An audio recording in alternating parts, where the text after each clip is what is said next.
Mindy McIntosh Shutter from Mindar the Gardening Gnome and Dirt to Dining University, and today I'm going to show you how to weed watermelon.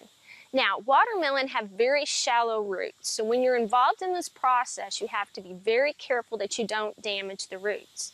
The first technique I would suggest doing would be hand weeding, which you would just simply pull the weeds out with your hand, making sure that you don't disturb the soil.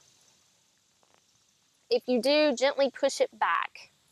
The second technique that I would suggest would be getting a hand cultivator such as this. Now, how this works is you drag it through the weeded area and it dislodges the weeds. It also destroys the roots of the weeds so that they don't come back up. Now, once you have your bed completely weeded, you will need to apply some type of mulch. Straw is a good choice. Landscaped wooden mulch is another good choice. Just make sure that it's not treated with something to avoid termites. If you use the mulch technique, you won't have a weed problem ever again. So until we meet in the garden again, this has been Mindy McIntosh Shutter from Mindar the Gardening Gnome and Dirt to Dining University.